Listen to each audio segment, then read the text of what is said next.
This is who I was, but it's definitely not who I am. Welcome to Vegas Prison Stories. Here we go. The evolution of the Mexican cars in Nevada's prison system. 28th Street has played a huge hand in the evolution of all of the Mexican cars in Nevada. That's a fact. 28th Street is huge.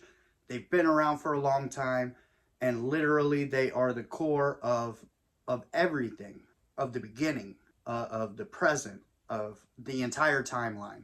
Now in the 70s, even before MRU, there was the LRU, Latino Raza Unida. They kind of become MRU, Mi Raza Unida. This is in the early 80s to mid 80s, and MRU came together. They were designed to be basically an umbrella for all of the Mexicans in Nevada on Nevada yards. Their big thing is brown pride, brown power. Everybody brown is under the MRU's umbrella.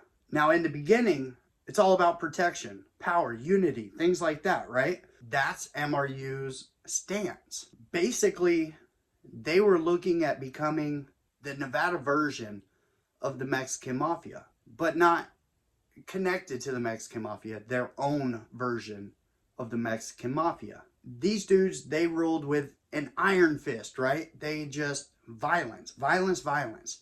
They had a point to prove, kept their thumb on everything as hard as they could. Now, nobody will ever tell you any different. The MRU ruled from the time it started till around 1997, 1998. They had every yard.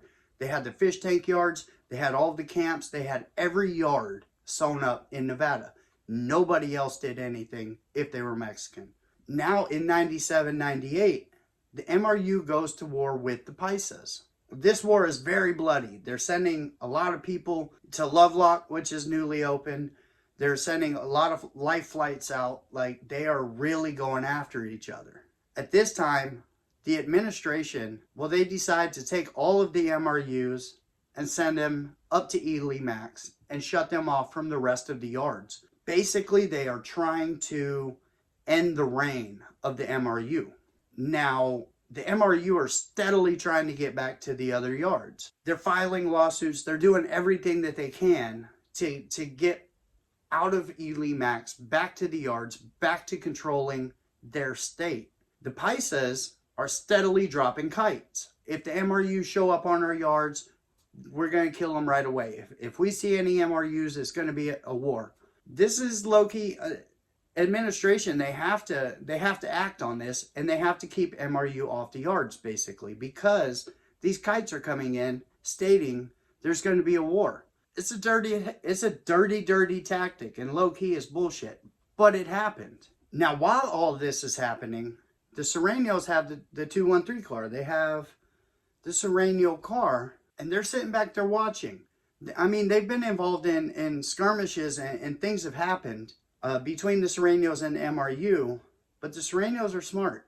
They're playing chess, and they're playing at a master level, and sometimes doing nothing is more powerful than making a move, and that's exactly what they're doing. Now, there are MRU members that I've talked to that they've clearly stated good men were removed over bullshit.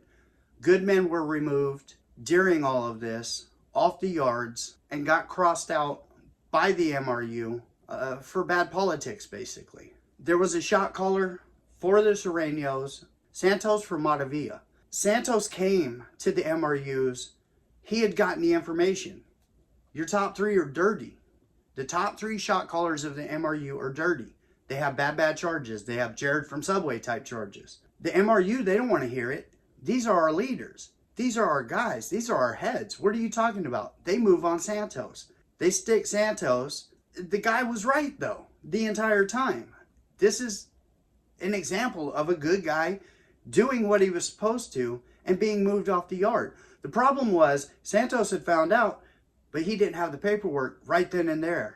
A couple of weeks, it would have been a whole different story. This would have gone a completely different way, I'm sure. Now, Santos starts building his own army. He knows he was right about Caballo. the MRU head. He knows he's right about them. These dudes are no good, and he was in the right. So he builds his army. Now, soon after the MRU all get up to Ely, they start finding out Santos was right. They find out the truth about the MRU leadership. Their top three, their Mesa, Caballo, Toko, and Gumby, they're all bad. They're all pieces of shit. So all of this is going on. They're locked down. They're finding out that their heads are pieces of shit. Their Mesas are pieces of trash. Effectively, you have a group that has won every battle, and they're about to lose the war. And there's nothing that they can do to stop it. It's insanity. The Serenos, they see the opportunity, and they immediately seize both of the fish tank yards, the north and the south. Everybody knows if you hold the fish tank yards, you have all the power. You're catching people when they come through. Now, the MRUs, they have the eagle tattoos. They have the eagle with the snake from the Mexican flag. This is a known tattoo. This means that you put in work. This means that you hokey pokey somebody for the MRU. The Surenos, they're checking tattoos as soon as people come out of the fish tank. They want to make sure if you got an eagle on you, I mean, they're 4 deep. They're coming in and they're removing you. They're taking 0 chances. They are taking power of the Nevada yards. This is how it's done. It's a slick move. The Serenos saw the opportunity and they took it. And they haven't relinquished the power since. Now, the Serenos have put a massive amount of stress and pressure on the MRUs. The final blow came when men like Grumpy, K-Dog, Sparky, Keebler, and the person that I've been talking to, they said enough's enough. These leaders, they're not fit. They got to go. We're going to start our own car. We're going to start Nevada Tressay. It's going to be under the umbrella of the MRU, only if the MRU Mesa is removed. The MRU immediately puts a hit on them. So here they were, trying to make the power move, trying to make the right move, and now they're greenlit. It's all go on this entire group that decided they weren't going to function under these pieces of shit. This is how Nevada Tressay was born. Why did Grumpy hit Clumsy? Why did Grumpy do what he did to Clumsy? Well, in the infancy of Nevada Tressay, they had made a man from the Sanchucos a general, and he was supposed to bring the Sanchucos along with him on his side. Well, he turned on them. He turned on Nevada Tressay, went back to the MRUs, let the MRU know exactly what Nevada Tressay was planning. Basically, he betrayed Nevada Tressay in its infancy and picked the side, I guess, that he felt was probably more comfortable with. I don't know why the man did it. So Grumpy, he sees a shot at Clumsy, who is from Sanchucos, and he moves on him. And the brutal hit that I explained, brutal, vicious, message-sending hit. And that's why Grumpy hit Clumsy. It was all in one. It was a sympathizer for the MRU. It was a Sanchuco. It was, look at me, I'm here. The sad part about it is, Clumsy was a week to the house. He had a week left on his sentence. Grumpy had 4 years or less on his sentence. One man didn't make it home. Another man may not make it home. It's wild. It's all behind these cars. Insanity. Now, Nevada Tressay's thoughts were, well, we're not MRU. We should be sent to the main line. We should be okay to go back to the main line. And then we can try and seize power back from the stronghold, from the Serenos. Now, while they're up there, Grumpy has an issue with K-Dog over Maton from Lil Locos. Something happened. Grumpy didn't put a hit on him at that point, on K-Dog. But this is when K-Dog started to feel a certain type of way. This is where he had felt the loyalty from Grumpy was not there. Grumpy has been described as being extremely loyal to 28th Street, but not the most loyal when it comes to personal relationships. Now they continue to build. They're building and they're building and they're making their army. Nevada Tressay.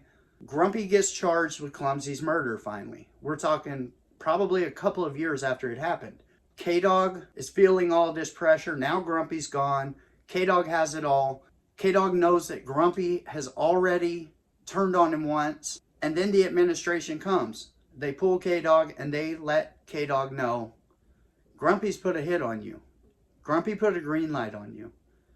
We're locking you up. And K-Dog did it. He made the decision. We're not going to go further into why administration came. But that's what happened. K-Dog drops out. Now it's Keebler.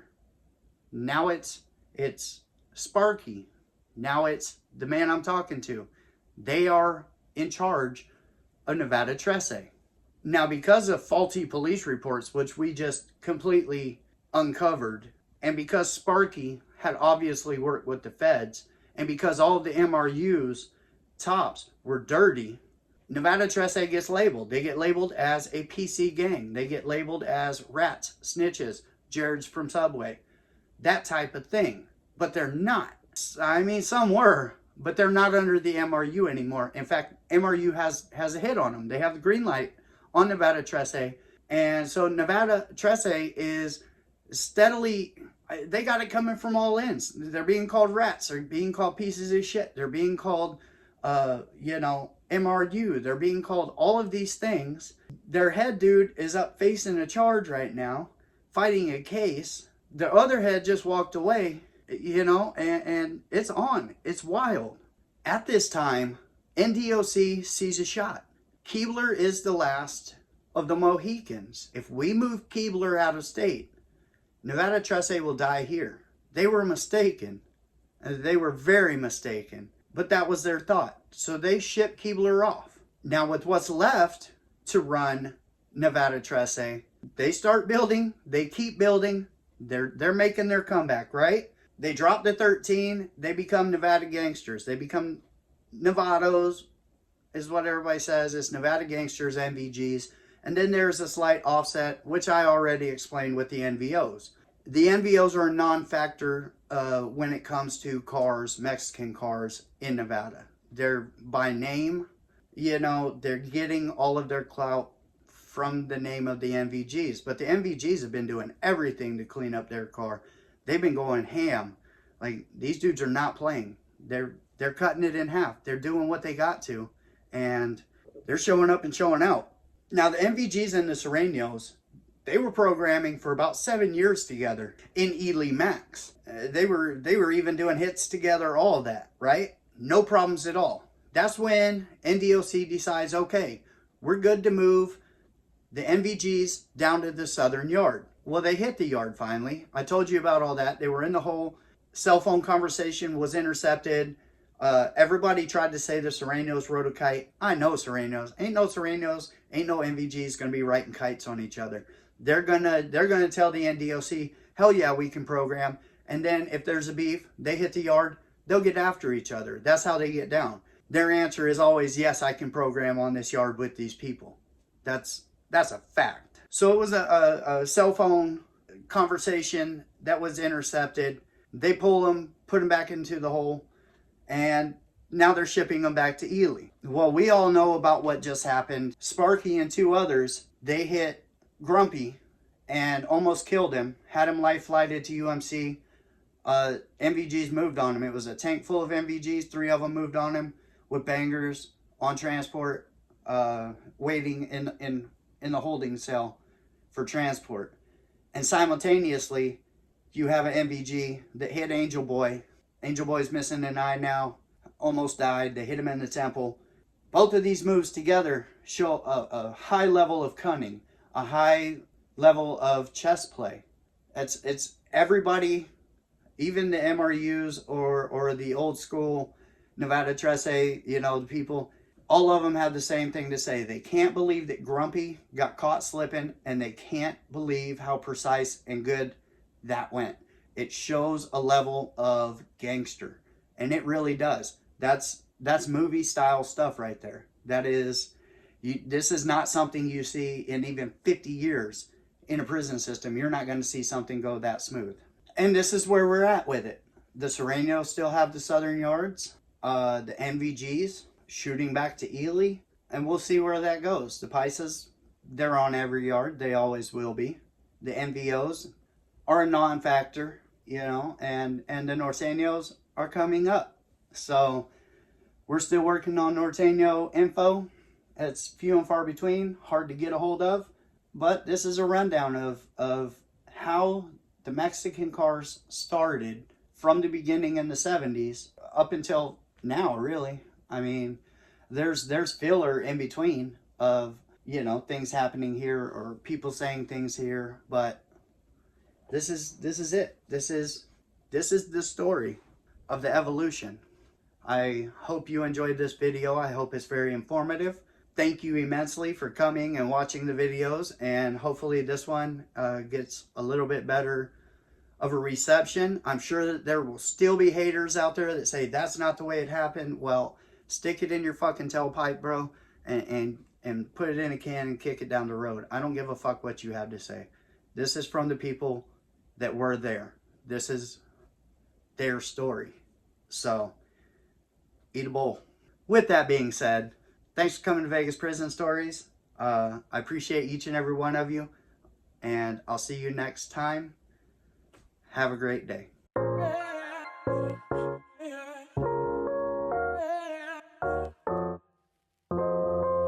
This is who I was, but it's definitely not who I am. Welcome to Vegas Prison Stories.